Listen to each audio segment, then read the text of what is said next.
देखिए, कल हम लोगों ने ना बात किया था कि सेंट्रल गवर्नमेंट के पास यानी कि गवर्नमेंट कॉन्स्टिट्यूशन के पास, हमारे संविधान के पास टोटल 3 लिस्ट है। एक लिस्ट 1 है, ठीक है, एक लिस्ट 2 है, एक लिस्ट 3 है। ये मैंने कल आपको बताया था। एक लिस्ट 3 है, ये मैंने बताया था कि ये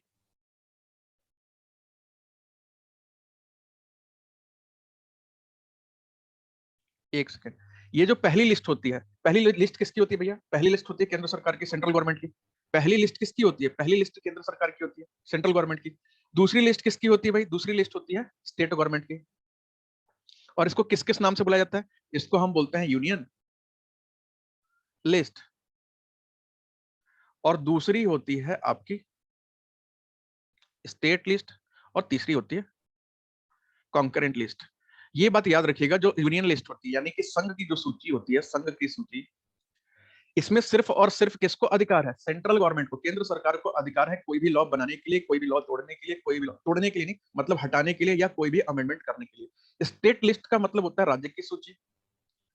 इसमें किसको अधिकार है? इसमें स्टेट गवर्नमेंट को, राज्य सरकार को अधिकार है। जैसे कि मान लीजिए उत्तर प्रदेश का है कोई केस, तो उत्तर प्रदेश को खुद से अपना हैंडल कर सकता है कि हमें तो ऐड करना है, अमेंडमेंट करना है, कुछ नया लाना है, कुछ नया बिल लाना है, कोई कानून लाना है, या कुछ लागू करना है यूपी में, तो वो उत्तर प्रदेश डिसाइड कर सकता है। एक होता है कॉन्करेंट लिस्ट यानी कि समावर्ती सूची। समावर्ती सूची, इसका मतलब होता है ना कि यहाँ पे कुछ मैटर ऐसे होंगे जहां पे सेंट्रल गवर्नमेंट और स्टेट गवर्नमेंट दोनों आपस में मिलकर के चीजों को डिसाइड कर सकेगा। मतलब अकेले सेंट्रल गवर्नमेंट भी नहीं कर सकता, अकेले स्टेट गवर्नमेंट भी नहीं कर सकता। ठीक है। Good evening Pooja, good evening.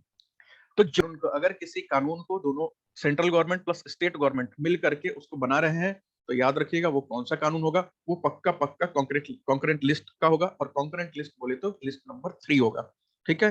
कल मैं आपको एंट्री नंबर 82, 83, 84 यहाँ का बताया था। एंट्री नंबर 82, 83 और 84। ठीक है। जो इंपॉर्टेंट है बस मैं वही बताऊंगा, बाकी तो यहाँ तो एंट्री बहुत सारी है, बट हमारे मतलब की बात नहीं है। अगर हम लिस्ट 2 की बात करें, बस अपने मतलब की देखेंगे, जो कि स्टेट गवर्नमेंट ऐसा क्या चीज बना सकता है जो कि हमारे सिलेबस में हो। लिस्ट नंबर 2 में सीजी का मतलब होता है सेंट्रल गवर्नमेंट, केंद्र सरकार, सेंट्रल गवर्नमेंट, केंद्र सरकार। ठीक है। एसजी का मतलब स्टेट गवर्नमेंट, राज्य सरकार। समावर्ती दोनों, CG plus SG, central government plus state government दोनों मिलकर के बना सकते हैं। ठीक है। अब यहाँ पे समझिएगा कि स्टेट लिस्ट, जो लिस्ट नंबर 2 होती है, हाँ ये फर्स्ट स्लाइड है, फर्स्ट स्लाइड है। लिस्ट नंबर 2 होती है, यहाँ पे हम लोग एक एक करके बात कर लेते हैं, जल्दी से नोट कर लीजिए तो लेट आए।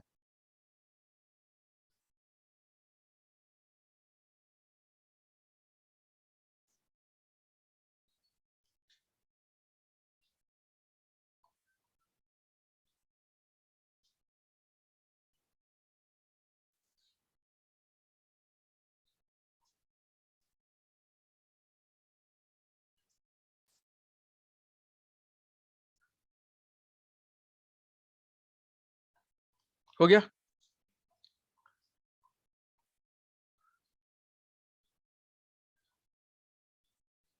ऑनर 9 लाइट, कोई बात नहीं है, आप ऐप डाउनलोड कर लीजिए। आप मेरे को अपना नंबर, मेरे को आप व्हाट्सअप कर दीजिएगा, मैं उसमें ऐड कर दूंगा आपको।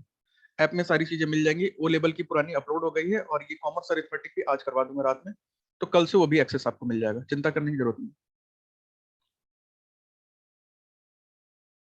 चलिए भैया, यहाँ पे सबसे पहले तो देखिए,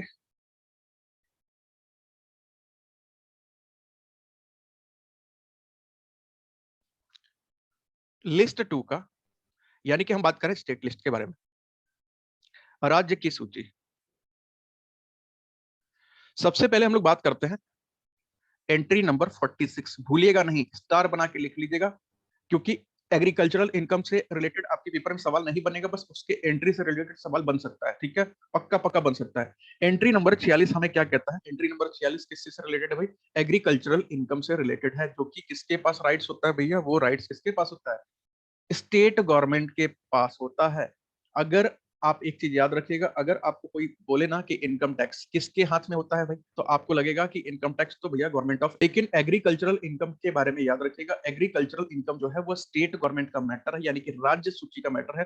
राज्य उसके बारे में डिसाइड करेगा कि उसको एडिट करना है, हटाना है, बढ़ाना है, या क्या करना है उसके अकॉर्डिंग।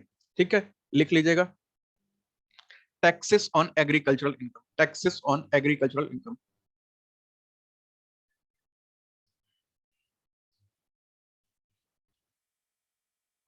कृषि आय पे कर।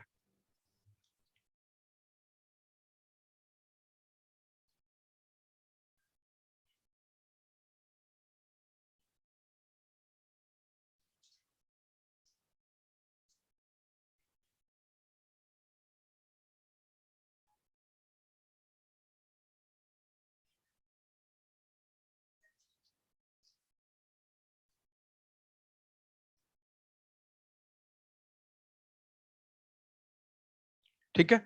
और उसके अलावा मैं कुछ कुछ नाम बता दे रहा हूँ, वैसे वो इंपॉर्टेंट उतना नहीं है। इसके अलावा और कुछ भी होता है, जैसे कि इसके बाद जितने भी एंट्री नंबर हैं, जैसे कि आप इलेक्ट्रिसिटी पे टैक्स अगर लगता है, बिजली पे अगर कोई टैक्स लगता है तो किसका मैटर है भाई, वो स्टेट गवर्नमेंट का मैटर है। किसी गाड़ी पे टैक्स लगता है तो वो किसका मैटर है, वो स्टेट गवर्नमेंट का मैटर है। इसलिए इतने छोटे छोटे जो भी आपने सुना होगा ना, सेल परचेस, अगर कोई सामान खरीदेंगे बेचेंगे, अखबार को खरीदते हैं या बेचते हैं, कोई प्रचार करवाते हैं, ये सब पे जितना भी टैक्स लगता है, ठीक है। या तो रोड टैक्स भी लगता है ना, रोड टैक्स आपने देखा हो, गाड़ी में बैठ के जाते हैं, बस में बैठ के जाते हैं, तो आपको जो टिकट दिया जाता है उसमें भी रोड टैक्स सब लड़का होता है। स्टैंप ड्यूटी पता है क्या होता है, स्टैंप ड्यूटी, स्टैंप ड्यूटी क्या होता है?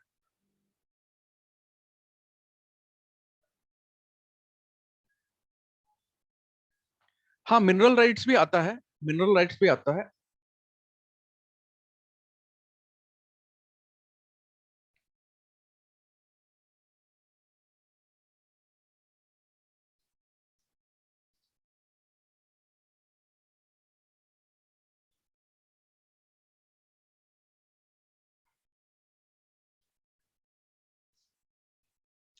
म्यूनिसिपल टैक्स भी होगा, म्यूनिसिपल टैक्स, हाँ बिल्कुल, रजिस्ट्री कराने पे देनी होती है, ठीक है, बहुत बढ़िया। स्टैम्प खरीदने पर टैक्स जाता है, बिल्कुल उसी टैक्स की बात कर रहे हैं।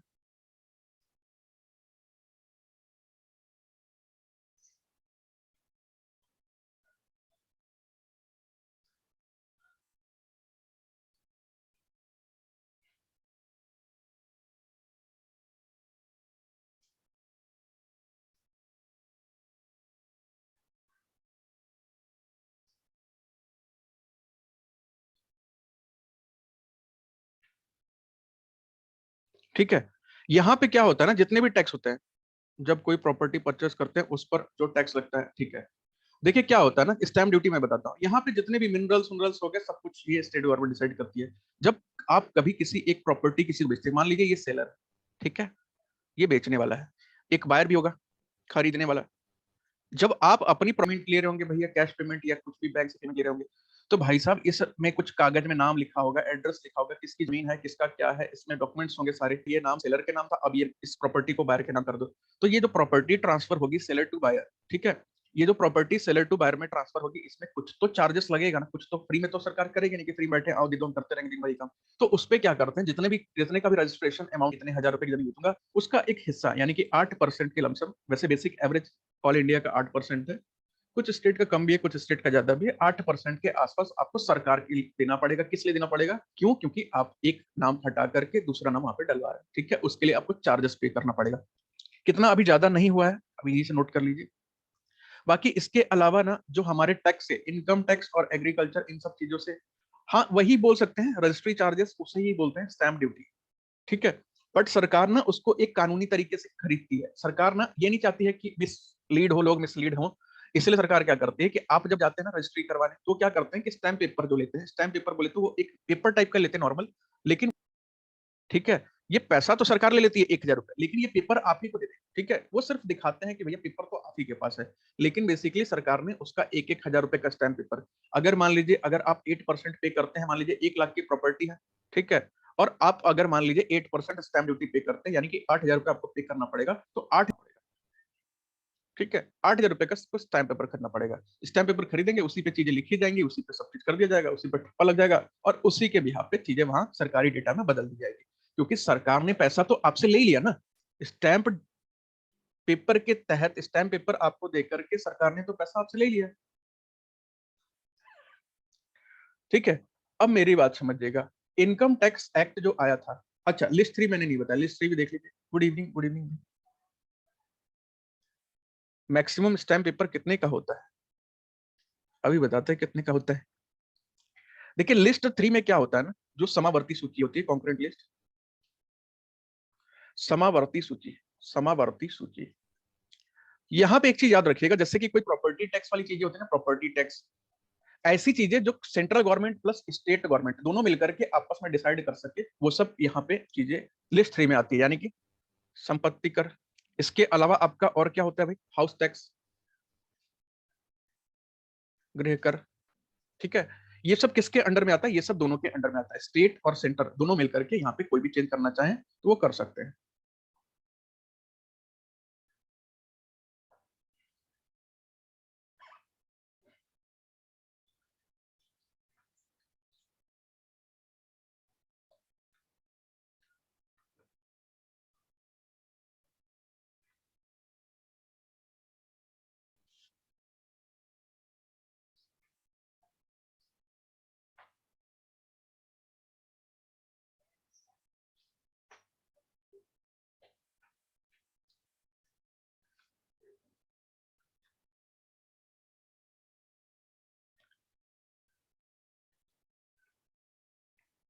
हो गया भाई। जीएसटी यही आएगा ना? ये भी खतरनाक सवाल है भाई, जीएसटी कहाँ आएगा? ये भी बहुत सही सवाल पूछा गया भाई, जीएसटी कहाँ आएगा? चलिए इसी पे बात कर लेते हैं भाई, ये जीएसटी कहाँ आएगा? लिस्ट 1 है अभी हमारे पास, एक लिस्ट 2 है हमारे पास, एक लिस्ट 3 है हमारे पास। ये जीएसटी का जो मैटर है ये कहाँ पे आएगा?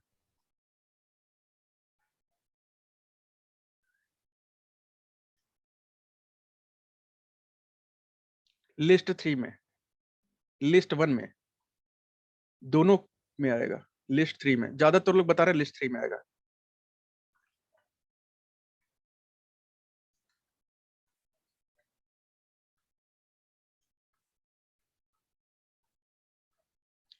अच्छा, 1 एंड 2 में आएगा। देखिए मैं आपको एक चीज बताता हूँ, मेरे एसजीएसटी सीजीएसटी दोनों एसजी और सीजी के लिए होता है, ठीक है कुछ। देखिए क्या हुआ था जब जीएसटी को बनाया गया था ना, जब जीएसटी को बनाया गया था यानी कि गुड्स एंड सर्विस टैक्स, तो यहाँ पे एक सबसे बड़ा पंगा हो रहा था ना कि अगर हम ये लिस्ट 1 में दे देते हैं, ठीक है, बात समझिएगा कि अगर हम इसको लिस्ट 1 में देते हैं तो इसके लिए पावरफुल कौन हो जाएगा? सेंट्रल गवर्नमेंट, यानी कि वो स्टेट के लिए भी कानून बनाने लगेगी। अगर हम ये लिस्ट 2 में दे देते हैं तो स्टेट गवर्नमेंट ज्यादा पावरफुल हो जाएगा। लेकिन कौन से स्टेट को देंगे? इंडिया में 29 स्टेट है, क्या सबको दे दिया जाए 28-29 को सबको दे दो कि भैया अपने हिसाब से सब करते रहो? तो वो भी काम नहीं कर सकते। अगर लिस्ट 3 में चेक कर दिया जाए तो दोनों के पास पावर हो जाएगा। तो इन्होंने क्या किया ना, डुअल जीएसटी का कॉन्सेप्ट लिया है, ठीक है। डुअल जीएसटी का कॉन्सेप्ट लेकर के आ गए कि भैया हमारे पास ना ये डुअल जीएसटी का कॉन्सेप्ट रहेगा। मतलब कि इन्होंने क्या किया कि एक हिस्सा दे दिया सेंट्रल गवर्नमेंट को और एक हिस्सा दे दिया स्टेट गवर्नमेंट को। यानी कि जो आपका जीएसटी है वो लिस्ट 1 में आता है, जो कि आप जीएसटी का भी बिल काट के देता है तो एसजीएसटी के नाम से आता है। अगर आप 18% की बिलिंग होगी तो 9% और 9% ऐसे करके इकट्ठा आपने देखा होगा। तो इसीलिए वो लिस्ट 3 में ना आकर के लिस्ट 1 और लिस्ट 2 में दोनों में आता है, क्योंकि उसको डुअल जीएसटी बनाया गया था। एक लिस्ट 1 में दिया गया था जिसमें सेंट्रल गवर्नमेंट अपना सीजीएसटी डिसाइड कर सके, एक स्टेट लिस्ट में दिया गया था जिसमें स्टेट गवर्नमेंट अपना जीएसटी डिसाइड कर सके। इस जीएसटी का शेयर हटाएगी तो पूरे इंडिया को क्या करना पड़ेगा? पूरे इंडिया का जीएसटी हटाना पड़ेगा वहां से, ठीक है। आईजीएसटी क्या होता है भाई? आईजीएसटी होता क्या है पहले ये तो बताइए।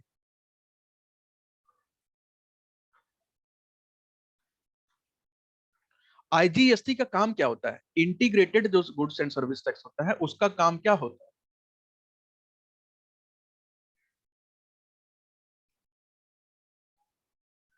आईजीएसटी जो होता है integrated goods and service tax जो होता है ना, आपने सुना होगा सीजीएसटी एसजीएसटी, एक आईजीएसटी भी होता है। बिल्कुल, वो एक स्टेट से ना दूसरे स्टेट में सप्लाई पे लगता है, सामान एक स्टेट से दूसरे स्टेट में भेजेंगे ना तो उस पे इंटर स्टेट लगता है, ठीक है। तो वो तो स्टेट का मैटर हो गया ना, तो वो तो स्टेट डिसाइड करेंगे ना। सीएसटी की जगह,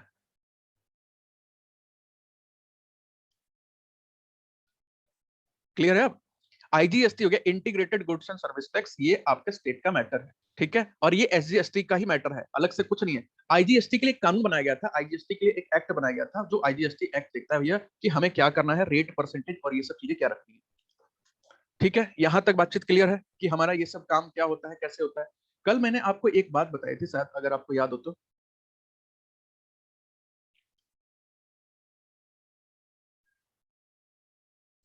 मैंने आपको एक बताया था डिपार्टमेंट ऑफ रेवेन्यू, अभी नोट मत करिएगा, पहले देख लीजिए।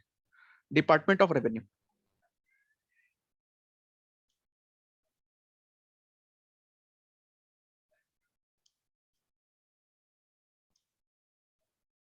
ठीक है। मैंने कल आपको एक डिपार्टमेंट ऑफ रेवेन्यू बताया था, यानी कि रेवेन्यू एक्ट करके मैंने आपको एक चीज बताया था कि रेवेन्यू एक्ट है, उसके अंदर से कुछ चीजें टूटी और टूट करके फिर ऐसे बनी। देखिए ये किसके अंडर में आता है, ये मिनिस्ट्री ऑफ फाइनेंस के अंडर में आता है, ये मिनिस्ट्री ऑफ फाइनेंस के अंडर में आता है, वित्त मंत्रालय के अंदर में आता है। और यहीं पे कल मैंने आपको बताया था ना कि एक, जब आपका ये रेवेन्यू एक्ट था उसके अंदर में जो दो चीजें तोड़ करके बनाई गई, इसके अंदर में दो चीजें तोड़ के बनाई गई थी, और वो क्या क्या चीजें थी, तो आपने बहुत ही बढ़िया से सीखा था कि एक को हम लोग क्या बोलते हैं, सीबीडीटी बोलते हैं, और एक को सीबीआईसी बोलते हैं। मैंने इसका कल फुल फॉर्म में लिखा था, central board of direct taxes, और इसको मैंने लिखा था सीबीआईसी को, central board of indirect taxes and customs. ठीक है, और हिंदी में भी कल मैंने लिख के अभी आपको समझा दिया था, तो होप आपको पता ही होगा। इसको नहीं पता होगा लिख लीजिएगा भैया, central board of direct taxes, केंद्रीय प्रत्यक्ष कर बोर्ड, और ये हो गया CBIC, central board of indirect taxes and customs, केंद्रीय अप्रत्यक्ष कर सीमा कर और सीमा शुल्क। ठीक है, तो ये मैंने बताया था, याद रखिएगा ये दोनों किसके अंडर में आते हैं, भारत सरकार के डिपार्टमेंट ऑफ रेवेन्यू के अंडर में आते हैं, और वो डिपार्टमेंट ऑफ रेवेन्यू किसके अंडर में आता है, मिनिस्ट्री ऑफ फाइनेंस के अंडर में आता है। ठीक है, वित्त मंत्रालय के अंडर में आता है।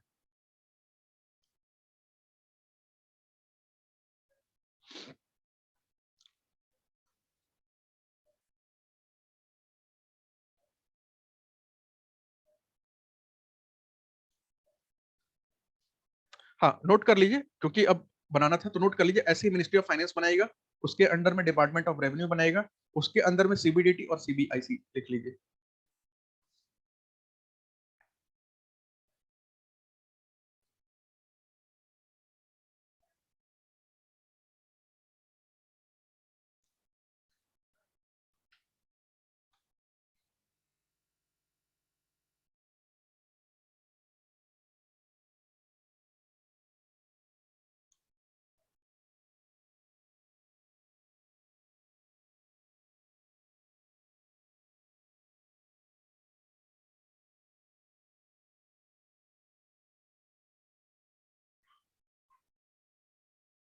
हो गया,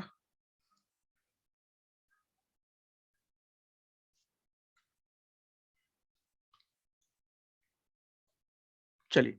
अब यहाँ पे ना, अब हम लोग धीरे धीरे आते हैं इनकम टैक्स की बात पे। भैया देखिए, जो हमें पढ़ना है ना, वो पढ़ना है इनकम टैक्स एक्ट 1961। अभी कोई ना बोले कि 2015, 2017, 2013, 2021, 2019, 2022, पता नहीं कौन कौन सा साल चल रहा है। ठीक है, आएंगे 2022 तक धीरे धीरे, लेकिन पहले स्टार्ट तो करें, हम लोग कहाँ से स्टार्ट किए थे, पढ़ना क्या हमें सिलेबस में। इनकम टैक्स एक्ट 1961, आयकर अधिनियम 1961। देखिए सबसे पहले ना, यहाँ पे मैं एक सेक्शन की बात कर रहा हूँ, सेक्शन नंबर 1। आप कुछ सेक्शन को याद रखेंगे तो आपके लिए ज्यादा बढ़िया होगा मेरे हिसाब से। यहाँ पे एक सेक्शन की बात करें, सेक्शन नंबर 1, ये कहता है कि इनकम टैक्स जो एक्ट है, ये जो कानून बनाया गया है, ऊपर जो नाम लिखा गया है आयकर अधिनियम, ये कहाँ पे अप्लाई होता है, ये कहाँ पे चलता है, ये किस देश का कानून है, भारत का है कि कहीं और का है। ठीक है, तो मैं लिख देता हूँ,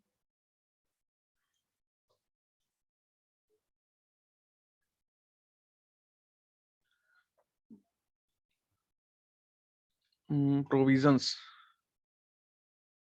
या ऐसे लिख लीजिए, the provisions of income tax, the provision of income tax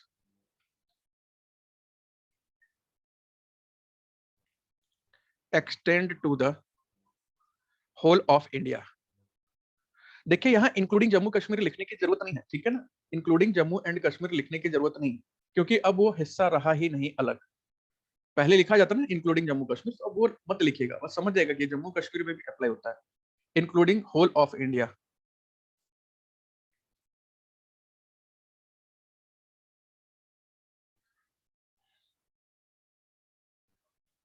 आय कर के प्रावधान पूरे भारत में लागू है। ठीक है, कब लगा था भैया ये इनकम टैक्स एक्ट, कब लागू हुआ था, पीओके भी अपना है, अरे पीओके का तो क्या बताएं, बहुत बड़ा मैटर है। कब से लगा था, फ्रॉम 1 अप्रैल 1962, 1 अप्रैल 1962 से कानून लगा था।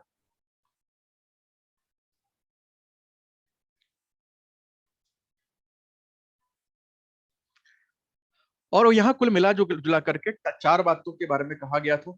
सबसे पहला, डिटर्मिनेशन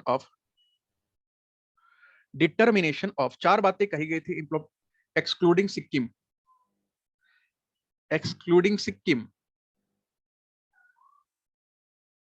ऐसा है क्या?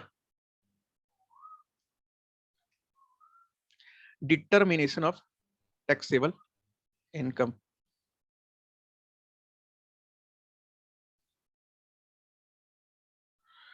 डिटर्मिनेशन ऑफ टैक्सेबल इनकम, नहीं नहीं नहीं, पूरे इंडिया में लगता है। The provision of income tax extend to the whole of India, Sikkim तो हमारा पार्ट है ना, सिक्किम तो पूरी तरह हमारा है, उसमें कोई डाउट थोड़ी ना।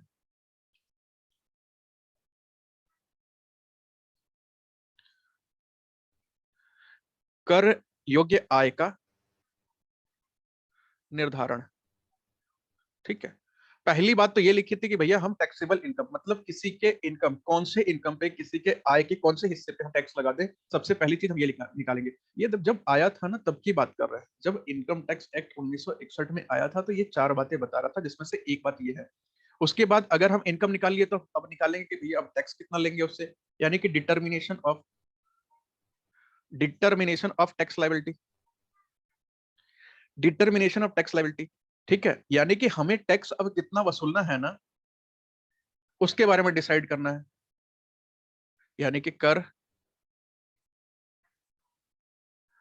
देयता का निर्धारण। तीसरी बात एक और लिखी थी उसमें, डिटर्मिनेशन ऑफ टैक्सेबल इनकम, फिर लायबिलिटी निकाल लेंगे, लायबिलिटी निकल जाएगी, फिर क्या निकालेंगे फिर? प्रोसीजर ऑफ असेसमेंट,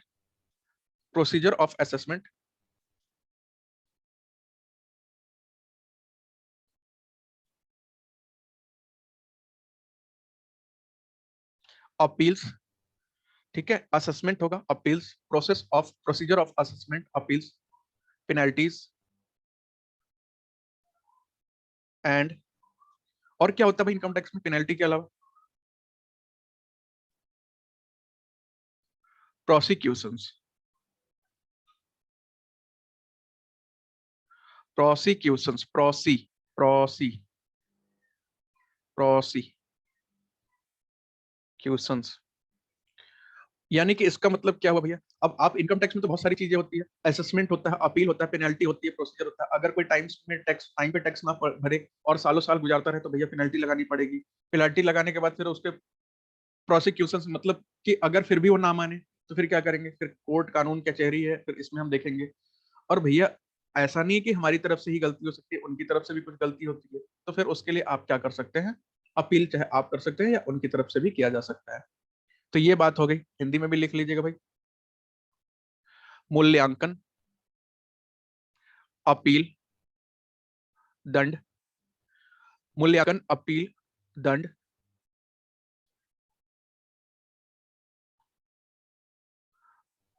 और अभियोजन की प्रक्रिया। चौथा चीज क्या है भाई यहाँ पे, फोर्थ? चौथा क्या क्या रखा है? चौथा क्या रखा है भैया? यहाँ तो आपके बारे में भी बता दिया, सबको दे दिया। अब इनकम टैक्स ऑफिस में जाएंगे तो वहां भी तो कुछ लोग बैठे रहेंगे, उनके पास भी तो कुछ पावर्स होनी चाहिए ना, ठीक है। उनके पास भी तो कुछ अधिकार होना चाहिए कि वो खाली हाथ बैठे रहेंगे वहां पे। तो यहाँ पे आ जाएगा powers and duties of income tax authorities, income tax authorities, ये भी लिख लीजिएगा।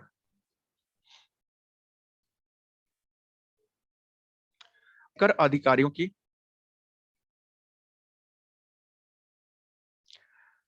शक्तियां एवं कर्तव्य।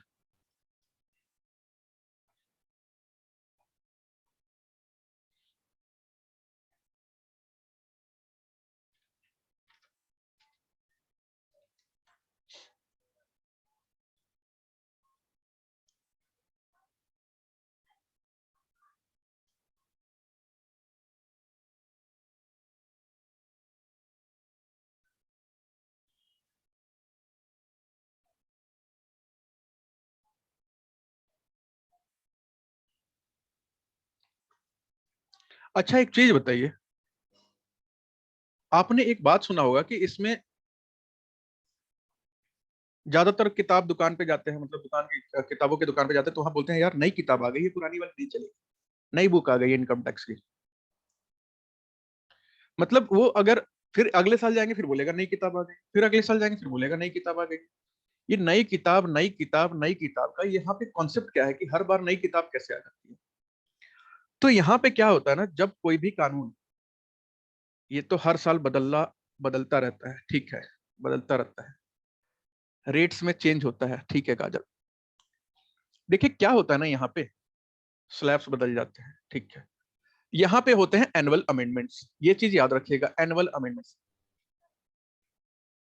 आपका कानून कभी नहीं बदलता, इनकम टैक्स एक्ट कभी नहीं बदलता, उसमें कुछ छोटे छोटे अमेंडमेंट किए जाते हैं। मतलब कि उनको लगता है ना यार कि पिछली बार हमने जो बनाया था उसमें कुछ मिस्टेक है, उसमें ये सुधार होनी चाहिए, या अपने देश आसपासियों को इसमें एक काम करो, इसमें और छूट दे दो, या कुछ एग्जाम्पशन की लिमिट 50,000 है उसको एक काम करो 1 लाख कर दो, ठीक है, जिससे कि क्या होगा, और लोग आएंगे और टैक्स भरेंगे, ठीक है, टैक्स चोरी कोई नहीं करेगा, या चोरी भी होगा तो कम चोरी होगा, ये सब के लिए आपको और बेनिफिट दे दिया जाता है। यानी कि हमारे पास एक वार्षिक संशोधन का भी ऑप्शन है, वार्षिक संशोधन। लास्ट स्लाइड लगा देते हैं दीपांशु भाई, ये लीजिए। ये सब पॉइंट याद रखिएगा भाई, थियोरेटिकल इनकम टैक्स में आपके कैलकुलेशन नहीं आएंगे कि आपको दे दिया जाएगा ये रहा इसका इनकम है, ये रहा इसके टैक्सेस हैं, ये रहे इसके इंश्योरेंस पॉलिसी है, और आप कैलकुलेट करिए। यहाँ तो जितना थियोरेटिकल पोर्शन पढ़ सकते हैं भाई उतना पढ़ के जाइए।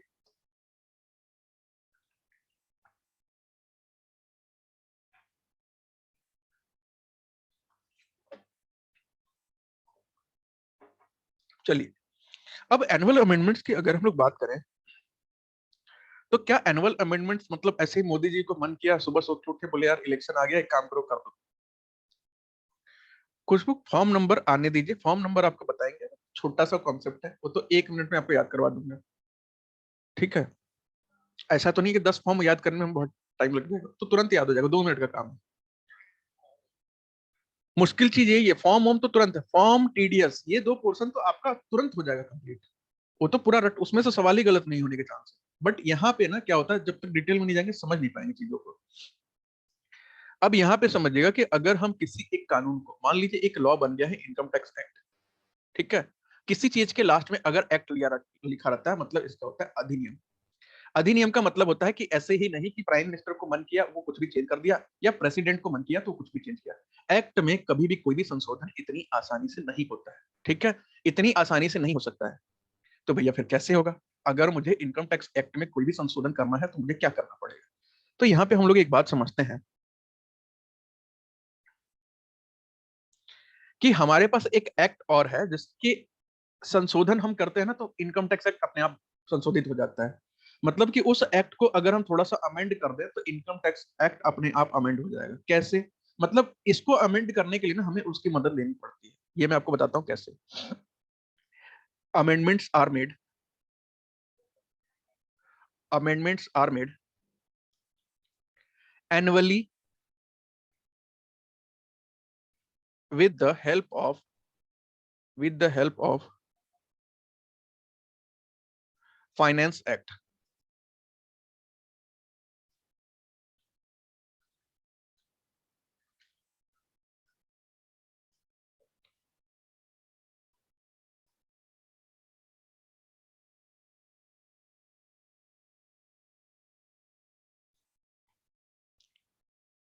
वित्त अधिनियम के द्वारा वार्षिक संशोधन किए जाते हैं, वार्षिक संशोधन किए जाते हैं, या होता है, जो भी लिख लीजिएगा। अब हम बात कर रहे हैं ना कि ये फाइनेंस एक्ट जो है ये क्या होता है, व्हाट इज फाइनेंस एक्ट। वित्त अधिनियम क्या है, ये क्या है?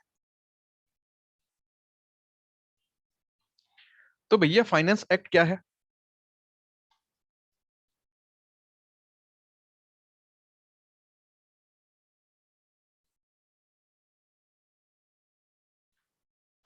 तो यहाँ पे सबसे पहले बात समझिएगा कि आपको पता होगा ना, हर साल एक बजट पेश किया जाता है, भारत सरकार पार्लियामेंट में बजट पेश करती है, जिसकी भी सरकार होती है, जैसे कि बीजेपी की है, एनडीए की है, यूपीए की है, तो जिसकी भी सरकार होगी वो एक बजट पेश करती है, ठीक है, every year. Budget is presented before, budget is presented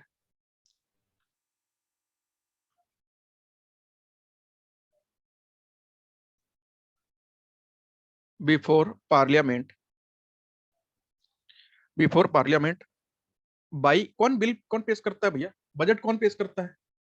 parliament में बजट कौन पेश करता है? ये तो सबको पता होगा ना कि प्रधानमंत्री का काम है। मोदी जी पेश करते हैं, ये तो पता होगा जब से बीजेपी की सरकार बनी है तो।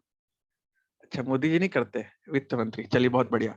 बाई फाइनेंस मिनिस्टर, वित्त मंत्री द्वारा पेश किया जाता है। फाइनेंस मिनिस्टर अभी के कौन है फाइनेंस मिनिस्टर भाई? निर्मला दीदी, ठीक है, बहुत बढ़िया। आप लोग पढ़े लिखे लोग यार, आपको पहले से पता है।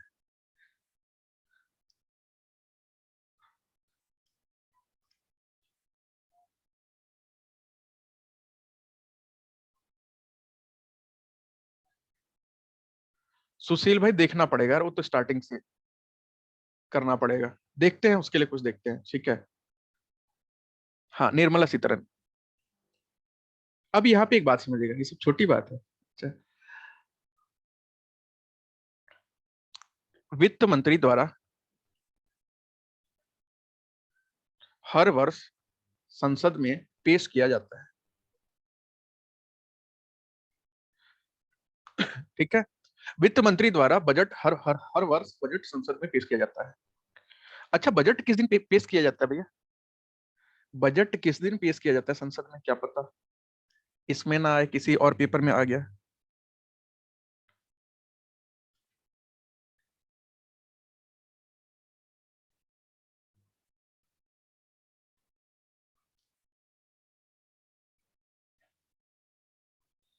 1 फरवरी को।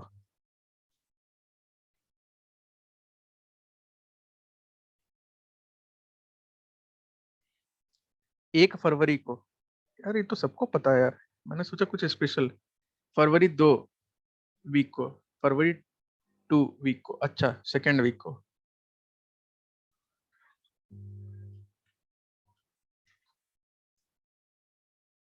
देखिए, सबसे पहले ना बजट को पेश किया जाता है कब?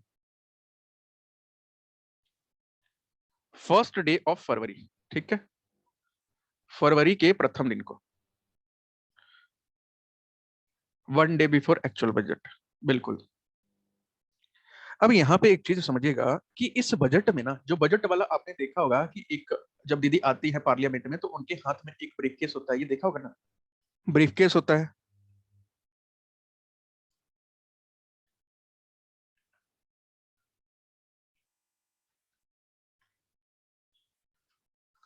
उनके हाथ में एक ब्रीफकेस तो देखा होगा ना, जब वो आती है पार्लियामेंट में तो एक बैग लेके आती है। और वो डेली नहीं लेके आती है, जब बजट जिस दिन पेश करना होता है ना उस दिन लेके आती है, ठीक है।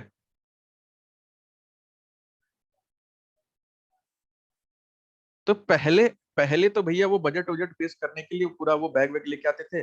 लेकिन अब वो दीदी ने, अब ये मोदी सरकार ने भैया ये पता नहीं क्या लाल रंग का बैग वैग बना करके कपड़ा वपड़ा। हाँ, डिजिटल बजट वो इस बार टैब वैब लेके आई थी। इस बार डिजिटल बजट टैब लेके आई थी, टैब वैब से प्रेजेंट किया था। लेकिन जो हमारा कॉन्सेप्ट है, जो हमारा नियम है, संविधान हमारा कहता है, एक बैग लेके आते हैं, बजट वजट उससे पेश किया जाता है।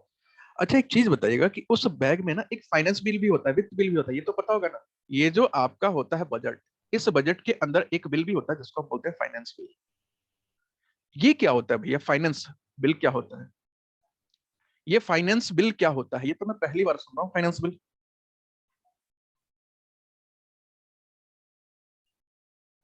यही टैक्स वाला, अच्छा। वित्त, फाइनेंस बिल, वित्तीय विधेयक। वित्तीय विधेयक बोलते हैं ना इसे। फाइनेंस बिल होता क्या है भाई? फाइनेंस बिल होता क्या, ये भी तो पता होना चाहिए ना कि फाइनेंस बिल क्या होता है।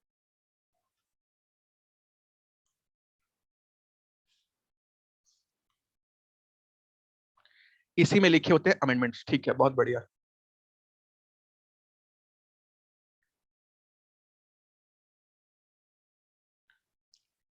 देखिए, पॉलिटी का टॉपिक तो है नहीं, लेकिन अगर होता तो मैं आपको बताता यहाँ पे। इस फाइनेंस बिल के अंदर भी ना 2-3 बिल आते हैं। इस फाइनेंस बिल के अंदर भी हमारे 2-3 बिल आते हैं। एक होता है फाइनेंस बिल। हाँ, टैक्स स्लैब लैब सब बात कर रहे हैं, टैक्स स्लैब भी बताते हैं कहाँ होता है, कहाँ छुपा के रखा जाता है। Finance bill category 1, finance bill category 2, और तीसरा होता है हमारा मनी बिल। नाम तो सुना ही होगा मनी बिल का।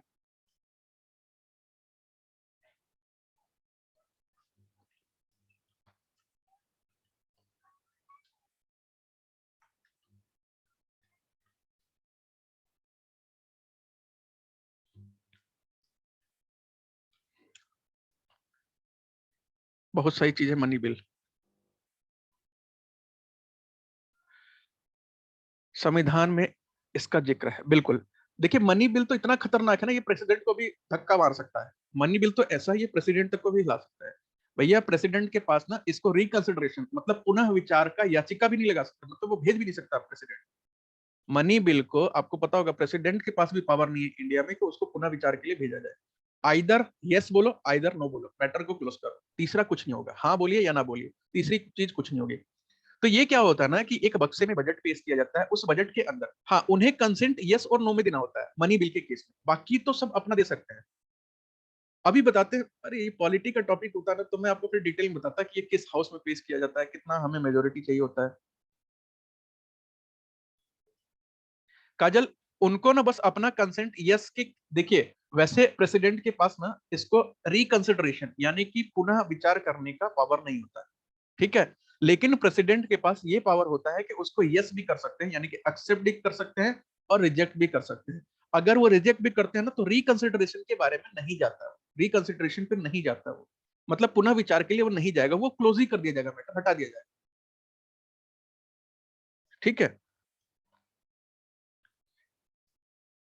अगर जो ना उसका अगर जैसे कि मान लीजिए कि भैया प्रेसिडेंट के पास पेश किया गया और उसका मान लीजिए कोई डेडलॉक कोई टाइम है 6 मंथ का मान लीजिए, और प्रेसिडेंट ने मान लीजिए इसको कोई वही नहीं किया, मतलब कि इस खैर मनी बिल पे तुमको अपना कंसेंट देना ही देना है, ठीक है। वीटो पावर है उनके पास, वीटो पावर है उनके पास, बोलना है और आइडर को नो बोलना है, ठीक है। और प्रेसिडेंट बनाता कौन है, जिसकी गवर्नमेंट है वही बनाता है। तो मनी बिल आपको लगता है कि वहां पे उनके पास होल्ड करेगा कोई प्रेसिडेंट मनी बिल को, या किसी भी फाइनेंस बिल को, या किसी भी बिल को होल्ड करेगा? कोई चांस नहीं है, तुरंत अप्रूव, इधर से गया नहीं फाइल उधर अप्रूव।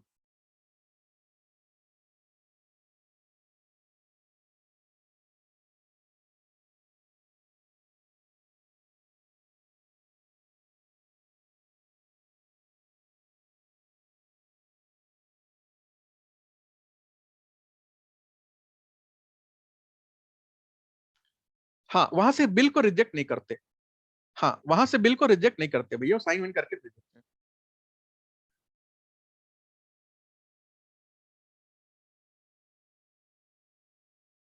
हाँ बिल्कुल अंशिका, 14 दिन का एक्शन दिया जाता है। तो वो सब पॉलिटी का टॉपिक है, पॉलिटी आएगा तो उसमें बढ़िया से बात किया जाएगा कि कैसे कैसे होता है। यहाँ हम लोग तो बस ऊपर ऊपर मलाई देख लेते हैं क्या है। तो यहाँ पे मैंने अभी बताया कि एक बजट नाम की चिड़िया होती है, उसके अंदर एक फाइनेंस बिल होता है, उस फाइनेंस बिल में ये 3 चीजें होती है, जहाँ पे आपका रेट, ठीक है। अरे सब पता होता है दशरथ भाई, सब पता होता है पहले से। जिसमें कि आपका इनकम टैक्स के नए रेट अगर लगाने हैं तो वो होगा, इनकम टैक्स का जो स्लैब है वो क्या होगा, अगर कुछ अमेंडमेंट करने हैं तो भी वो यहाँ मौजूद होगा, अगर टैक्स का रेट कम करना है या टैक्स का रेट घटाना है, या कुछ एग्जेम्पशंस की लिमिट को बढ़ाना है या घटाना है, वो सब चीज यहाँ पे मौजूद होगा, ठीक है। वो सब कुछ यहाँ पे मौजूद होगा। बशर्ते मैं आपको ये बता क्यों रहा हूँ, तो ये मैं आपको बताता हूँ क्यों बता रहा हूँ। कि जब पार्लियामेंट में, जब हमें ना कुछ भी करना होता है, तो सबसे पहले हम एक ड्राफ्ट बनाते हैं, ठीक है। ड्राफ्ट बनाते हैं मतलब कि ठीक है, आप मिले मेरे को कहीं, आप बोले यार कि गवर्नमेंट को तो ऐसा काम करना चाहिए, गवर्नमेंट को ऐसा काम करना चाहिए, गवर्नमेंट को वैसा काम करना चाहिए, बस मैंने आपका सुना और मैंने अपना बना लिया। मतलब कि एक पहले सरकार क्या बनाती है, एक प्रारूप बनाती है, ठीक है।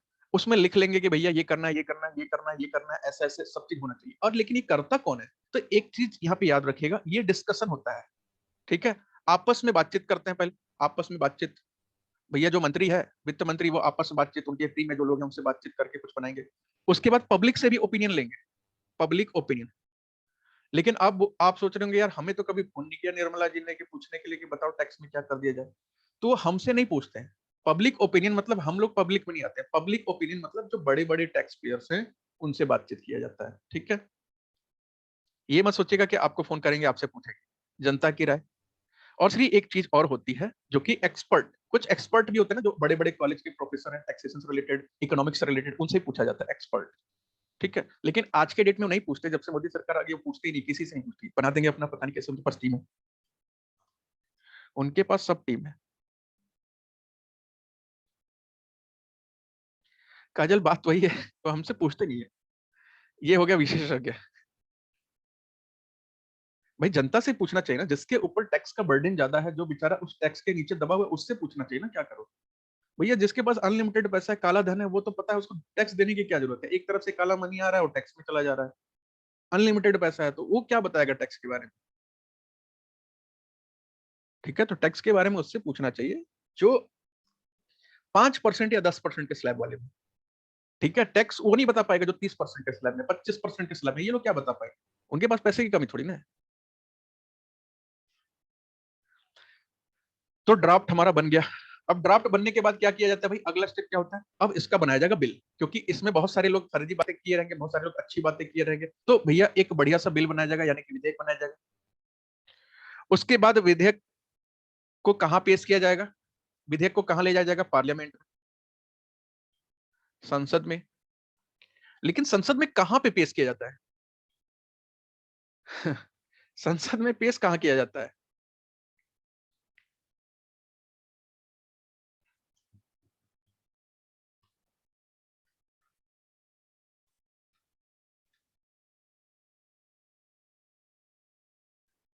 अपर हाउस में, लोकसभा में। अरे भैया, मनी बिल को पता है ना, कहीं भी आप ले जा सकते। मनमोहन सिंह को बेस्ट फाइनेंस मिनिस्टर क्यों कहा जाता है? अरे मनमोहन सिंह को बेस्ट फाइनेंस मिनिस्टर इसलिए कहा जाता है क्योंकि उन्होंने 1991 में एक पॉलिसी बनाई थी एलपीजी की। अब ये आप एलपीजी का सिलेंडर मान लीजिए या एलपीजी का पॉलिसी मान लीजिए, जो आपको ठीक लगे वो मान लीजिएगा। लिबरलाइजेशन, प्राइवेटाइजेशन और ग्लोबलाइजेशन, इसलिए उनको माना जाता है कि भैया उन्होंने भारत का उद्धार कर दिया। चलिए बताइए भैया, ये कहां बिल को पेश किया जाता है? फाइनेंस बिल को कहां पे पेश किया जाता है? दो ऑप्शन है आपके पास, लोकसभा और राज्यसभा। देखिए कितना जीएस का नॉलेज आपके पास। लोकसभा या राज्यसभा, नंबर 1 में पेश किया जाता है या नंबर 2 में पेश किया जाता है? सबसे पहले लोकसभा में ही पेश करते हैं। लोकसभा में, लोकसभा में सबका आंसर लोकसभा। गजब यार, आप लोग तो सब पहले से पढ़ के रखे हैं।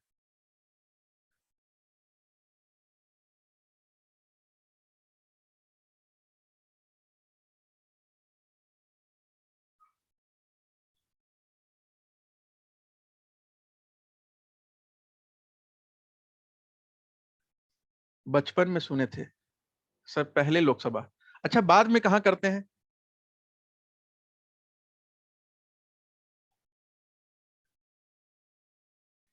बाद में कहां करते हैं?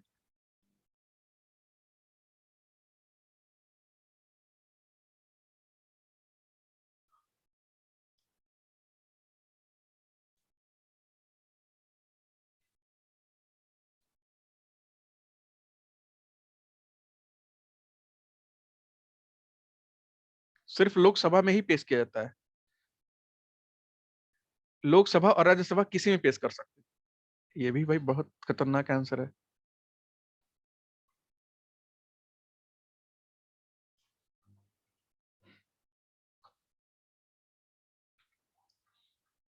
प्रेसिडेंट के पास साइन होने जाता है। ठीक है भाई, एक बात समझिएगा।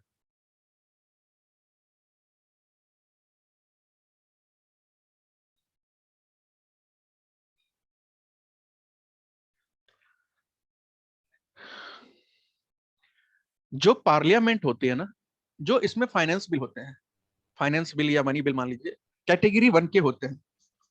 वो तो भैया सिर्फ और सिर्फ मां कसम खा के यही जाएंगे, यहां नहीं जा सकते। ठीक है, अगर फाइनेंस बिल कैटेगरी 1 है तो लोकसभा में जाता है, प्रेसिडेंट उस पर रिकमेंड करते हैं लोकसभा में ही पेश करने के लिए, और उसके बाद वो जाता है प्रेसिडेंट के पास, और यहाँ पे राज्यसभा का कोई रोल होता नहीं है basically money bill pay, finance bill pay. ठीक है, लेकिन और भी कैटेगरी के जो फाइनेंस बिल होते हैं वो दोनों में से किसी हाउस में प्रेजेंट कर सकते हैं। ठीक है, चाहे लोकसभा या राज्यसभा, लेकिन उसको दूसरे हाउस से भी अप्रूव कराना पड़ेगा, मतलब एक बार वो लोकसभा से गुजरना चाहिए। लेकिन फाइनेंस बिल जो होता है, मनी बिल, वो सिर्फ और सिर्फ लोकसभा में पेश होगा। ठीक है, उसको कोई किसी से लेना देना नहीं है राज्यसभा में क्या होगा। ठीक है, काजल क्या बोल रहे हैं? राज्यसभा में कोई डिस्कशन नहीं होता है इसके ऊपर, नहीं, कोई कोई डिस्कशन नहीं होता है राज्यसभा में। ठीक है, अब लोकसभा चलिए बोल दिया कि हाँ ठीक है कर लो, कोई बात, बहुत बढ़िया है, बहुत बढ़िया बनाया आपने। अब ये कहाँ जाएगा? अब ये प्रेसिडेंट के पास जाएगा, राष्ट्रपति के पास। जब ये ड्राफ्ट बनता है ना, ड्राफ्ट बनता है तो ड्राफ्ट होता है जब ये लास्ट में, लास्ट में जब ये प्रेसिडेंट मान लीजिए इन्होंने साइन कर दिया, आपने ऐसे ऐसे करके पूरा अपना साइन कर दिया जो भी इनका, उसके बाद जो भी बिल रहेगा ना, प्रेसिडेंट के साइन के बाद बिल जो होता है वो एक्ट में बदल जाता है। ठीक है, एक्ट बन जाता है, यानी कि तक ये विधेयक था और अब ये अधिनियम बन गया। ठीक है, तो यहाँ पे क्या होता है, अमेंडमेंट एक्ट, जैसे कि इनकम टैक्स में हमें स्लैब बदलना है, या इनकम टैक्स का हमें कोई भी एग्जम्पशन लिमिट बदलना है, या 80C 80D का कुछ भी मॉडिफिकेशन, कुछ भी बदलाव करना है, तो उसके लिए हम क्या करेंगे, अमेंडमेंट बिल पेश करेंगे, उसी तरह बातचीत होगी, पास हो जाएगा, प्रेसिडेंट से साइन हो जाएगा, अमेंडमेंट एक्ट बन जाएगा, और फिर आपको उस नई किताब छप के आ जाएगी, दुकानदार बोलेगा भैया किताब तो बदल गई है, अब आपको नई किताब लेनी पड़ेगी, लेकिन कुछ पन्ने आप देखेंगे हर साल उसमें वही रहेंगे। ठीक है, तो इनकम टैक्स एक्ट कभी भी नहीं बदलता, इनकम टैक्स एक्ट में जो छोटे छोटे अमेंडमेंट्स होते हैं वो बदल जाते हैं। ठीक है, जिसकी वजह से आपको हर साल नई किताब लेनी पड़ जाती है। यहां तक आई होप बात क्लियर है भैया, कि हमने एक्ट वैक्ट बना लिया। काजल एक बार स्टार्ट करने दीजिए डिडक्शन, उतना डिटेल में हम लोग कर लेंगे कि आपको मतलब उसका कोई रटने उटने का प्रोसीजर नहीं खोजना पड़ेगा।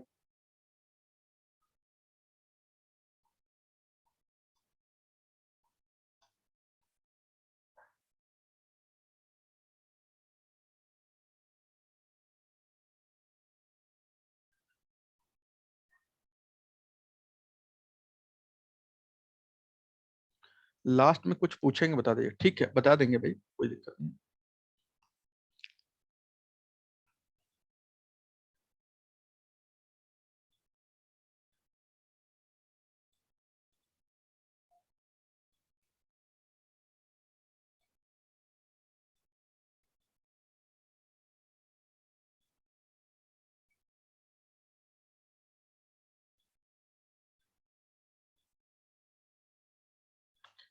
चले आगे। अब कुछ ऐसे टर्म्स है ना जिसके बारे में हम लोग थोड़ा सा देख लेंगे तो ज्यादा अच्छा रहेगा, क्योंकि जब हम इनकम टैक्स स्टार्ट करेंगे ना, तो उन टर्म से अगर हमें कंफ्यूजन होगा फिर दिक्कत हो जाएगा। दीपांशु भाई अब कुछ दिन में प्रैक्टिस करने वाले हैं यार सी लैंग्वेज की, एक बार सी लैंग्वेज पूरा प्रैक्टिस करवा दूंगा।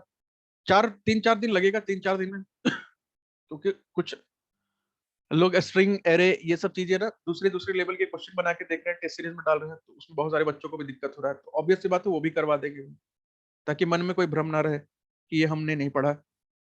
तो 3-4 दिन का भी बीच में टाइम निकाल के उसको भी एक बार कर लेंगे। चलिए आगे, कुछ टर्म्स की बात कर रहे हैं, जो इनकम टैक्स में कुछ टर्म्स होते हैं जिसमें हमें कंफ्यूजन होता है। देखिए सबसे होता है, पहले आता है financial year. Financial year in सब के बाद देखेंगे स्लैब व्लैब क्या है, कैसे टैक्स कैलकुलेशन करते हैं, रेसिडेंशियल स्टेटस, ये सब चीजें देखेंगे। फाइनेंशियल ईयर वित्त वर्ष, अभी वो कर देंगे कर देंगे।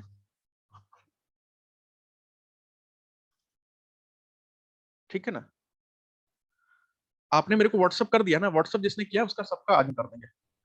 वित्त वर्ष का मतलब क्या होता है, अगर कोई भी वर्ष 1 अप्रैल को शुरू हो और 31 मार्च अगले वर्ष जाके एंड हो, ठीक है, मार्च 2022 को जाके अगर कोई चीज खत्म हो, तो इसको बोलते हैं फाइनेंशियल ईयर। लेकिन इनकम टैक्स के टर्म में फाइनेंशियल ईयर क्या होगा, वित्तीय वर्ष, यानी कि वित्त वर्ष बोले या वित्तीय वर्ष दोनों बोल सकते हैं, वित्तीय वर्ष। इनकम टैक्स के टर्म में अगर हम बोले वित्तीय वर्ष के बारे में, ऐप पे नंबर ऐड करने के लिए, ठीक है, तो ये कब से स्टार्ट होता है भाई, 1 अप्रैल से स्टार्ट होगा, और कब एंड होगा, 31 मार्च अगले साल, मतलब नेक्स्ट ईयर 31 मार्च को एंड होगा। जैसे कि मैं मान लीजिए कि एक एग्जांपल दूं, एक फाइनेंशियल ईयर बताता हूं। फाइनेंशियल ईयर मान लीजिए अभी है 2020-21 ले लेते हैं, ठीक है, 2020 और 21 ले लेते हैं, 2020 और 21। इसके बाद आपने कुछ कुछ टर्म सुना होगा। देवव्रत भाई जल्दी हो जाएगा, आज सुबह से हो ही रहा है, तो लगभग लगभग मेरे हिसाब से हो जाना चाहिए। वित्तीय वर्ष, अगर मान लीजिए हमने एक वित्तीय वर्ष को ना, अरे मैंने मान लिया अभी, ये मत मानिए प्रीवियस ईयर है, अभी मैंने मान लिया कि 2020-21 हमारा फाइनेंशियल ईयर है, ठीक है। अब ये प्रीवियस ईयर है क्या है वो अभी छोड़ दीजिए, हमने मान लिया कि हमारा फाइनेंशियल ईयर ही 20-21 है, ठीक है, हमारा फाइनेंशियल ईयर ही 20-21 है।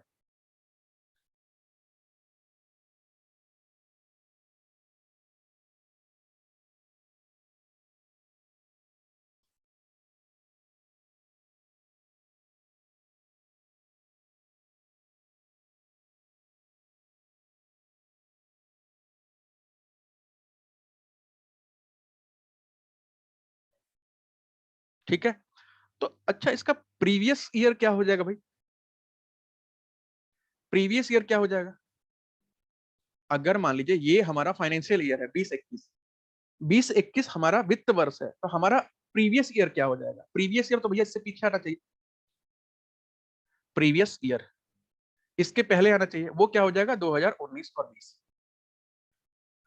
अच्छा एक चीज बताइए, मैंने एक सुना था यार, कोई आईटीआर फाइल कर रहा था, वो कुछ असेसमेंट ईयर की बात कर रहा था, असेसमेंट ईयर कुछ बता रहा था ऐसा कुछ।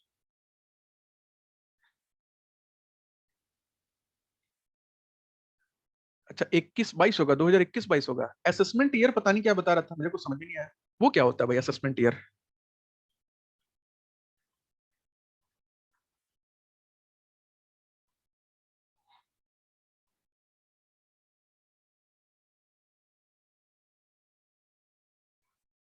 जिस ईयर में टैक्स पे करते हैं, ठीक है काजल, बहुत बढ़िया। ठीक है, ठीक है, करेंट ईयर, ठीक है, बहुत बढ़िया, बहुत बढ़िया। एक होता है असेसमेंट ईयर,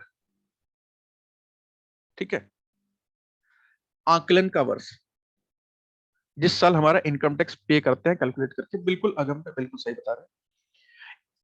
असेसमेंट ईयर होता है ना जिस साल हम आकलन करते हैं अपने टैक्स का, आकलन का वर्ष, आकलन का वर्ष, ठीक है। अगर ये 19-20 से प्रीवियस ईयर, ये 20-21 से फाइनेंशियल ईयर, तो भैया 2022 ये हो जाएगा हमारा असेसमेंट ईयर। अच्छा मान लीजिए कि आज का दिन है, मैं आपको आज के दिन की एग्जांपल देता हूं, मान लीजिए आज का दिन है 21 फरवरी, मेरा जो है असेसमेंट ईयर क्या हो जाएगा? मेरे लिए असेसमेंट ईयर क्या हो जाएगा? मैं मतलब ये 31 मार्च के बाद मैं टैक्स वैक्स पे करूंगा, जो भी मेरा मन कर रहा है, कि मैं मतलब ना कि 1 फरवरी, सॉरी, एक 1 अप्रैल 2021 से लेकर के 31 मार्च 2022 तक का मेरे को असेसमेंट ईयर जाना है, क्या हो जाएगा? तो आप बोलेंगे असेसमेंट ईयर ना जिस साल की बात कर रहे हो सर, उसे तो फाइनेंशियल ईयर कहते हैं। असेसमेंट ईयर इसके अगले साल वाला होगा, जिस साल इसका टैक्स आप इस साल नहीं पे करेंगे अगले साल हम पे करेंगे इसका टैक्स, कब? 2022 और 2023 के टाइम, जून जुलाई के महीने। तो वो हमारा हो जाएगा कौन सा? वो हमारा असेसमेंट ईयर हो जाएगा। जिस वर्ष हम अपने टैक्स को कैलकुलेट करते हैं उसको बोलते हैं असेसमेंट ईयर, और जिस वर्ष हमारे फाइनेंशियल ईयर के पहले वाले ईयर को हम बोलते हैं प्रीवियस ईयर, ठीक है। जब करंट फाइनेंशियल ईयर का कोई भी टैक्स पे करेंगे तो वो पहले आपसे थोड़ा सा प्रीवियस ईयर के डिटेल्स मांगता है, उसके बाद फिर आगे आप कंटिन्यू करते हैं। तो ये बात याद रखिएगा, प्रीवियस ईयर, फाइनेंशियल ईयर और असेसमेंट ईयर, तीनों होता क्या है, तीनों में फर्क क्या है?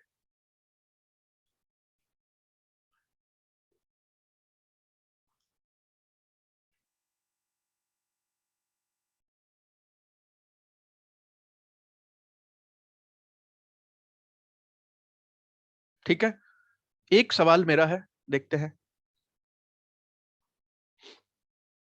मान लीजिए मैंने एक कंपनी स्टार्ट की जिसका नाम था टॉप डेट्स, मैंने इसका उद्घाटन किया था 1 अगस्त 2021 को, मान लीजिए 1 अगस्त 2021 को उसका उद्घाटन किया, फीता काटा मैंने।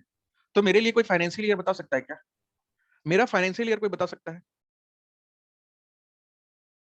मेरा फाइनेंशियल ईयर कोई बता सकता है? Financial year including dates, date के साथ।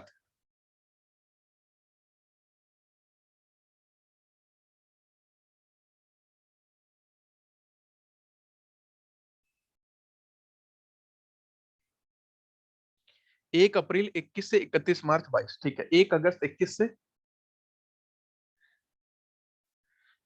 21 से 31 मार्च 2022, ठीक है, बहुत बढ़िया। भैया जो अगस्त वाला टाइम बता रहे हैं ना, 1 अगस्त से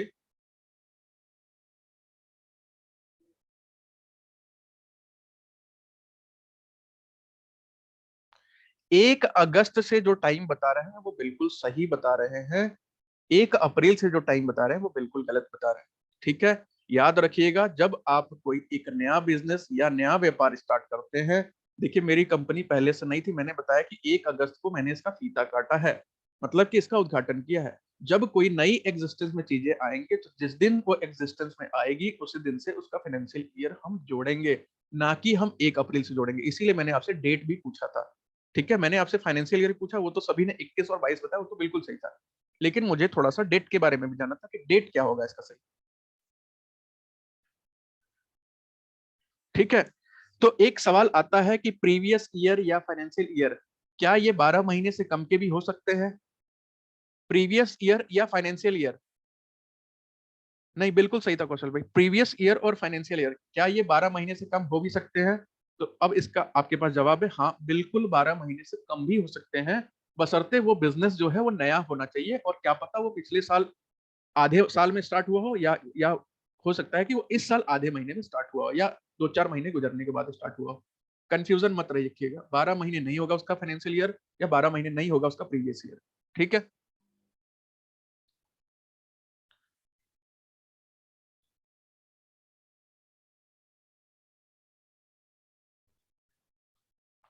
एक अगस्त से मार्च 22 तक, बिल्कुल दीपांशु, बिल्कुल।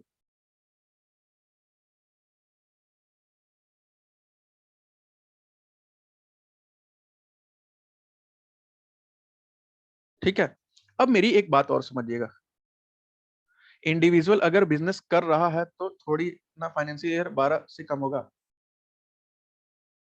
मैंने बोला भैया नया बिजनेस मैंने स्टार्ट किया है 1 अगस्त को, नया बिजनेस मैंने स्टार्ट किया है। ठीक है।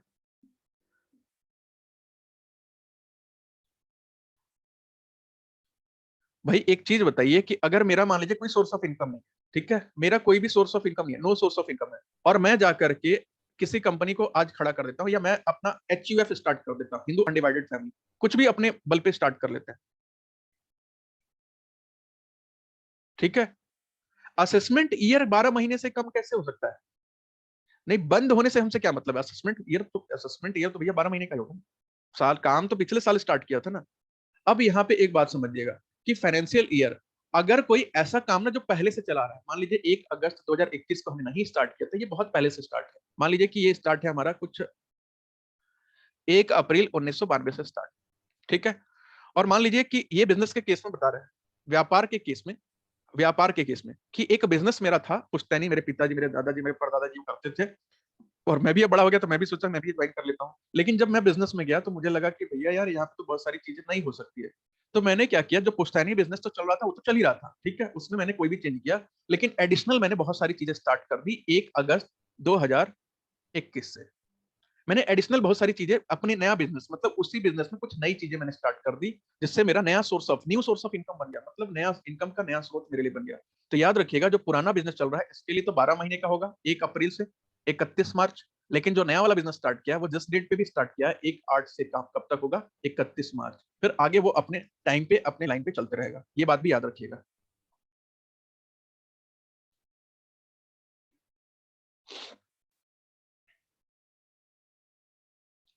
बस 5 मिनट और दे दीजिए। ठीक है, या तो ब्रेक ले लीजिए, फिर मैं आपको अगली क्लास में थोड़ा सा रेसिडेंशियल स्टेटस बता दूंगा, क्योंकि थोड़ा सा अब रेसिडेंशियल स्टेटस जाना जरूरी है। तो थोड़ा सा मैं रेसिडेंशियल स्टेटस के साथ साथ आपको असेसी वगैरह सब बता दूंगा, फिर हम लोग आ जाएंगे अपने औकात पे, मतलब इनकम टैक्स वाली बातचीत पे।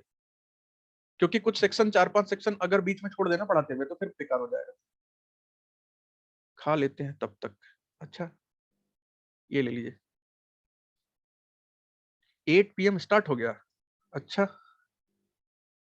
8 PM स्टार्ट हो गया। चलिए भैया, 8 PM स्टार्ट हो गया तो पहुंच जाइए।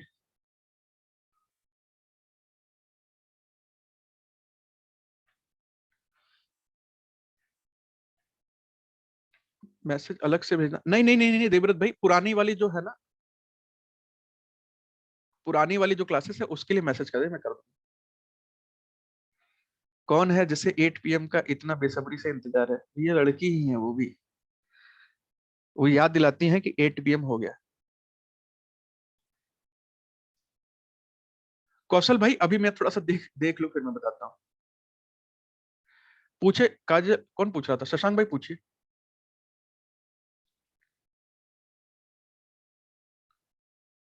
सर आप ऑडिट असिस्टेंट का सिलेबस देख के बताने के लिए कह रहे थे, अभी बता देते हैं। अच्छा, जिनको हड़बड़ी है। ऑडिट असिस्टेंट करना, देखिए अभी जो JNB में आया है, किसी को प्रॉब्लम नहीं है शशांक भाई, किसी को प्रॉब्लम नहीं है। ठीक है। CAA और NRC से किसी को प्रॉब्लम नहीं है। आप जीएस वाली क्लास में पूछेगा, मैं आपको इसको विस्तार से बता पाऊंगा, डिटेल में। ठीक है। अस, असदुल्ला भाई, मैं आपको ना ऐड करके मैं बता दूंगा, मैं अभी आपको बता दूंगा, बनाया नहीं है मैंने। और वहां पे ना जिस ग्रुप में मैंने आपको आज पर्सनली मैसेज किया था, वहां पे भी एक ग्रुप है, ठीक है, वहां पे आप बात कर सकते हैं, मतलब ग्रुप बना देंगे वहां पे। देखिए मैं आपको बताता हूँ ना एक बात, कि अभी जो पूछ रहे थे कि जवाहर नवोदय विद्यालय में कुछ वैकेंसी आई थी ऑडिट असिस्टेंट की, ठीक है, ऑडिट असिस्टेंट की कुछ वैकेंसी आई थी उसके लिए। अच्छा हाँ, वही वही वही जेएनबी एनवीएस नवोदय विद्यालय समिति, बात वही है, एक ही है भैया। हाँ वही एनवीएस नवोदय विद्यालय समिति,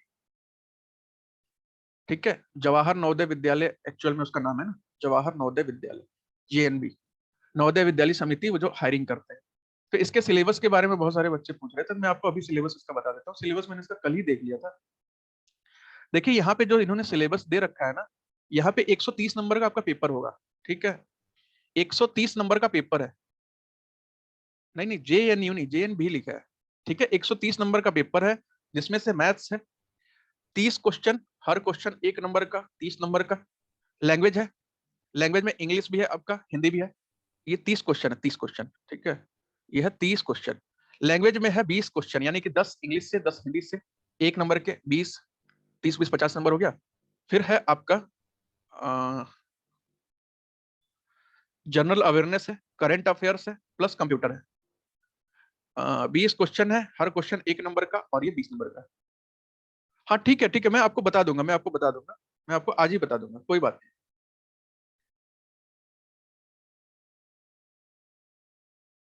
ठीक है ना, मैं आपको अभी बता दूंगा। उसके अलावा कितना हो गया, 30 20 50 60 70।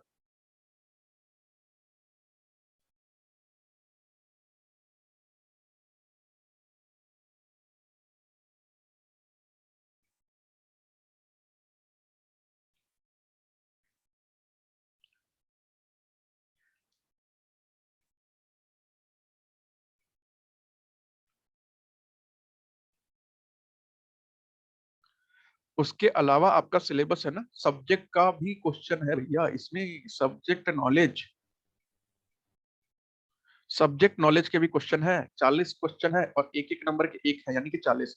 लेकिन थोड़ा सा ना पंगा है यहाँ सब्जेक्ट पे, भैया यहाँ पे अकाउंटेंसी तो है ही, ठीक है, प्लस यहाँ पे टैक्सेशन इन्होंने दे रखा है, टैक्सेशन दे रखा है, फाइनेंशियल अकाउंटिंग भी दे रखा है, यानी कि बजटिंग वगैरह भी आपका पूरा पूरा आएगा, और इन्होंने फाइनेंशियल मैनेजमेंट भी दे रखा है, FM भी दे रखा है।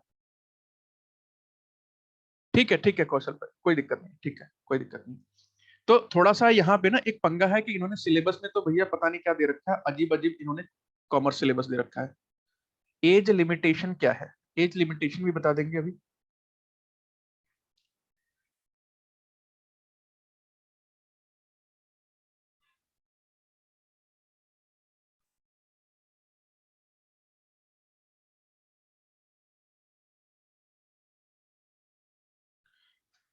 ठीक है, हाँ सब एक्चुअली क्या है ना, वैकेंसी में सारे जो आते हैं ना, वो करीब करीब एज लिमिट इतना ही आता है, 30 के आसपास। ठीक है, और ऑडिट असिस्टेंट के वैकेंसी क्या है, 18 से 30 एज लिमिट मांगा गया है। और जो आपका है SC ST OBC, इसके बाद अलग से लगा सकते हैं, लेकिन इसके अलावा भी एक दो नंबर पे और सॉरी एक दो पोस्ट के लिए ASO के लिए अप्लाई कर सकते हैं, असिस्टेंट सेक्शन ऑफिसर के लिए। वैसे तो इसमें तो ऑडिट असिस्टेंट के लिए शायद 11 पोस्ट है, और असिस्टेंट सेक्शन ऑफिसर के लिए शायद 10 पोस्ट है, और भी उसके अलावा देख लीजिएगा जो आपके लिए फिट बैठे तो आप उसके लिए भर सकते हैं। ठीक है, नॉर्मल ग्रेजुएट मांगा है, कुछ तो और तो मांगा नहीं है इसमें।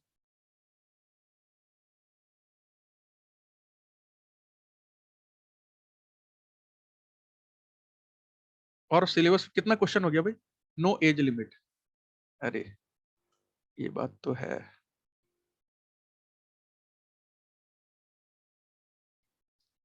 11 पोस्ट भी इसमें कम नहीं है, बहुत है भाई, चाहे तो। कितना हो गया भाई, कुछ छूट गया क्या, रीजनिंग नहीं डाला क्या मैंने?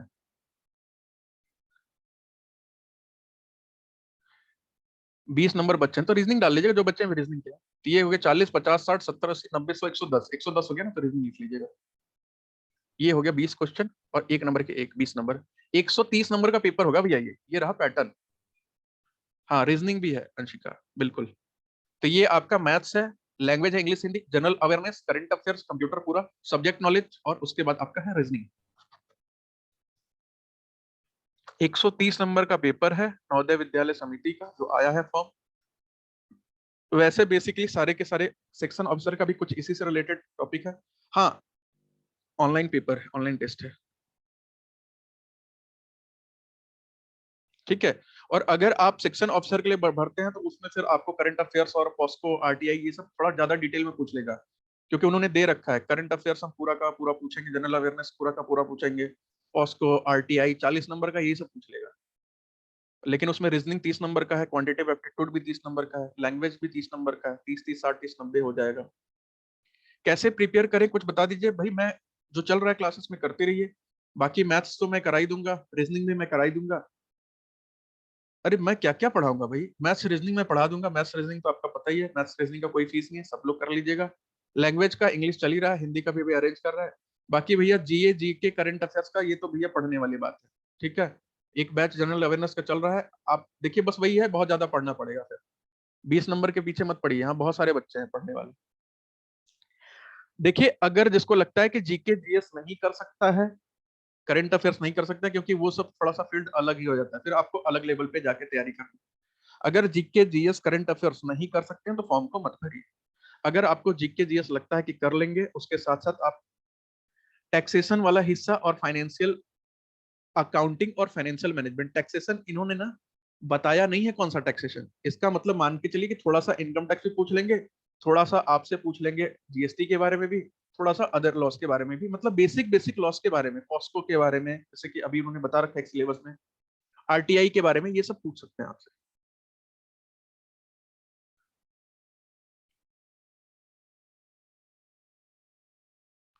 क्या चीज, क्या अभी आप फिर से क्लास लोगे ए ने की?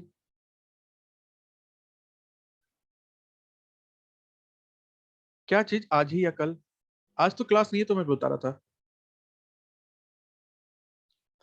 अच्छा मैथ्स की कोई फीस जरूर रखे हैं जिससे, नहीं तो बेकार लोग आ जाएंगे। ये बात तो देखिए देवव्रत भाई, ये मेरे को बहुत सारे लोग बोलते हैं और मैं ऐसा चाहता भी हूँ, लेकिन मैं फीस नहीं रखना चाहता। नहीं टैक्स की अब कोई क्लास नहीं है, कल है। ठीक है, तो मैं फीस नहीं रखना चाहता हूँ बशर्ते, लेकिन मैं थोड़ा सा कुछ रोकने के लिए 5-10 रुपए फीस रख दूंगा, बस इससे ज्यादा नहीं कर सकता। क्योंकि यार अब इच्छा नहीं हो रही है पैसे वैसे लेके और पढ़ाओ मैथ्स वैथ्स। 21 रुपए तो बहुत ज्यादा हो जाएगा मेरे हिसाब से। 11 रुपए मेरे हिसाब से ठीक रहेगा। रीजनिंग के बैच का 11 रुपए, मैथ्स के बैच का 11। अरे 150 रुपए कहाँ, 151 रुपए में नहीं। अरे नहीं नहीं, 100 रुपए इतना नहीं भैया, बहुत ज्यादा हो जाएगा। देखा जाएगा, लेकिन ना क्या होता है ना, बहुत सारे बच्चे जो होते हैं फालतू होते हैं, उनको पढ़ने का मतलब नहीं होता है, उनको पढ़ने से मतलब नहीं है। ठीक है, इसीलिए कोई भी कोचिंग वाले होते हैं ना, कुछ ना कुछ फीस रख देते हैं, भले 200 रुपए रख देंगे, 299 रख देंगे।